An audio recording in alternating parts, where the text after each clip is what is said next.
Bom, falar um pouco sobre a estrutura. Na raiz do projeto, a gente tem três grupos, né, três diretórios. Público, que é onde ficam imagens, JavaScripts e coisas de acesso direto. O index.php, que é um arquivo especial, que ele define algumas variáveis, ele define o path da aplicação, qual que é o ambiente que está sendo utilizado, define o include path, coloca as bibliotecas do Zend, e start o que ele chama de aplicação, Zend Application, certo? Qual que é o próximo passo? Quando o Zend starta esse application, a primeira coisa que ele executa é um arquivo chamado Bootstrap, que é esse arquivo aqui. Se vocês abrirem ele, por favor, façam isso, vocês vão ver que tem um método protegido e todos os outros métodos privados. Qual que é a sacada desse arquivo? Essa classe ela é responsável pela inicialização do framework como um todo. Então aqui eu vou iniciar o banco de dados, vou iniciar a view, vou iniciar o layout, vou iniciar o cache, vou iniciar tudo que eu tenho para iniciar. O Zend Application Bootstrap, ele executa automaticamente todos os métodos que comecem com underline init, desde que sejam protegidos. Por isso que eu coloquei métodos privados com 2 underscore para indicar que é privado, e cada um deles tem uma função diferente. Vocês podem ver que tem o autoloader, tem o translate, tem o view, tem o session. Por que eu fiz isso? Porque eu quero influenciar na ordem com que esses métodos são chamados. Por que eu faço isso? Porque, por exemplo, para usar a view, primeiro eu tenho que ter meu tradutor ativado. Senão, se eu tentar iniciar a view fora dessa ordem, ele vai quebrar e vai dizer que eu não possuo um objeto de tradutor instanciado. O Bootstrap funciona dessa forma. E aí aqui depois tem cada uma das partes. Vou passar aqui rapidamente só pelos nomes. Autoloader instancia o carregamento automático de classes. Translate instancia a tradução, o objeto que vai ser responsável por traduzir a aplicação. A view instancia a camada de visão. Session vai instanciar a seção do usuário. Auth Storage, ele vai colocar a autenticação do usuário na sessão. Isso daqui é importante para não ter que ficar repetindo o código em todas as ações. Porque como todo sistema vai ser só para usuários autenticados, ele não vai ter funcionalidade pública, digamos assim, esse método ficou aqui, que vai ser usado sempre. Sidebar é um método que ele vai chamar um helper, como eu falei, para montar aqui o menu lateral. jQuery é para fazer include das dependências da jQuery. Está duplicado. Está duplicado não, está errado. Espera aí. Está translate.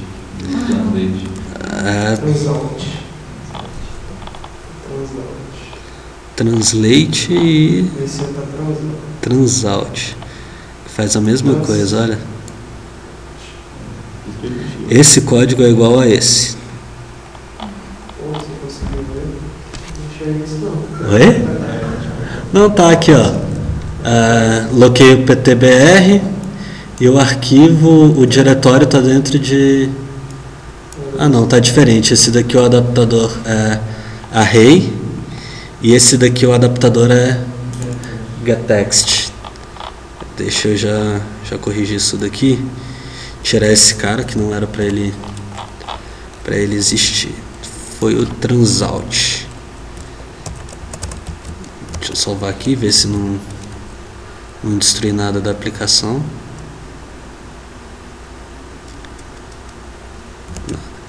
Bom, locale. O Zend ele tem uma classe para trabalhar com a localização. Aqui não é tradução, é localização mesmo. Quantos dígitos de casa numérica, separador e moeda, essas besteirinhas todas. Controllers helpers é o que eu digo, que os controllers que eu criar, eles vão estar disponíveis dentro desse diretório aqui, com esse prefixo. Tranquilo, depois eu chego nele para explicar. E initDBTable é eu colocando cache nas tabelas de banco. Para quê? Para toda vez que o Zend usa uma classe de DBTable, ele faz uma consulta pelos atributos e guarda aquilo em cache. Então ele pega se a tabela tem um campo de ID, que é numérico, e tudo isso para fazer as validações dele. Eu falei aqui para ele cachear isso, para ir menos vezes ao banco. Depois que o Bootstrap passa, ele vai chamar os controllers e actions. Eu vou mostrar aqui como que funcionam os controllers. Sempre tem um controller default, que é esse index. Quando eu não coloco nada, ele vem para cá. Deixa eu voltar aqui. Como que é o esquema do Zend? O Zend ele pega a URL para definir módulo, controller e action. O primeiro parâmetro, por padrão, é o controller. O segundo é a action. Se eu tiver 3 parâmetros, o primeiro vai ser o módulo, o segundo o controller e o terceiro o action. Essa página que eu estou aqui, ela é de sistema. Sistema aqui é o controller, porque eu estou no módulo default. Cadê? Aqui, sistema, controller. Lembra que eu falei aquela hora sobre a nomenclatura? Sistema, controller. Se tivesse dentro de um módulo admin, esse arquivo estaria dentro de um diretório chamado admin e o nome do controller seria isso daqui. Como não é o caso, sistema aqui está exatamente do mesmo jeito que o nome do arquivo. E aqui são as actions. O que uma action basicamente faz? Ela basicamente chama um serviço e faz uma operação nesse serviço. Nesse caso aqui, eu chamei o serviço sistema e pedi para ele listar. O que foi que ele fez? Pegou os dados. Mas como que ele renderizou? Está vendo aqui que eu fiz um thisView? Nesse thisView eu adicionei a view um atributo chamado lista. Como eu estou no controller sistema, na action index, se eu vier aqui no diretório de views, scripts, eu vou ter um diretório sistema com uma view index. Opa, chegamos nos helpers que eu tinha falado lá no começo. Esse grid aqui, ele é uma classe. Ele é uma classe que ele retorna uma string, executa um método e retorna uma string baseado em um conjunto de parâmetros. Ele monta HTML. O que são esses parâmetros? O primeiro parâmetro é o array dos dados e o segundo é algumas configurações, que eu vou dizer aqui, o ID da tabela, o caption, que é o título, a URL do botão de adicionar, a coluna-chave da tabela, que é o que vai ser usado para passar como ID na hora de montar os links, o link do botão de deletar, o link do botão de atualizar, o link do clique, o nome das colunas, aqui. Isso daqui é muito importante. São, de novo, é onde começa a parte de tradução. Isso daqui é uma função padrão do PHP chamada getText. php.net/_. Essa função aqui vai procurar esse nome aqui para montar a tradução em tempo de execução. Aí aqui eu já fiz uma firulinha, coloquei a grid para, nessa coluna aqui, executar esse helper, que verifica um booleano e gera aquela imagenzinha do xizinho, e eu vou mostrar para vocês como que funciona o helper. Esse grid aqui, ele está aqui no diretório view helpers, e tem ele aqui uma classe com nome grid. Nessa classe de nome grid, eu tenho alguns atributos que eu uso para montar, o HTML, os cabeçalhos, labels, e dentro dele eu tenho um método com o mesmo nome da classe, só que com letra minúscula, que recebe exatamente aquilo que eu passei lá na view. E aqui ele faz todo o processamento, monta e retorna o HTML. Beleza, então minha view ficou só um eco da grid da lista, e ele já me montou isso daqui, do jeito que está aqui, com link de edição, com link de clique, com tudo pronto. Agora, o que a gente viu? A gente viu a camada de controller, que chama a camada de serviço, e a gente viu a camada de view, que exibe os dados. Passar agora para a camada de serviço. Repara que essa classe ela está dentro do diretório application. Dentro do diretório application tem um diretório services, e dentro do diretório services uma classe sistema. Vamos ver se isso é verdade. Services sistema. Está aqui a classe dentro do diretório.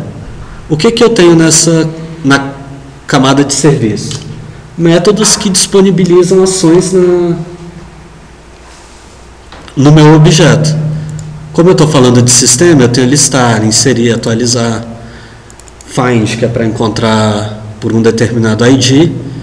Se a gente reparar aqui, o que ele faz? Em cada um desses, ele instancia um módulo específico e executa um método, que por vezes vai ser o mesmo nome.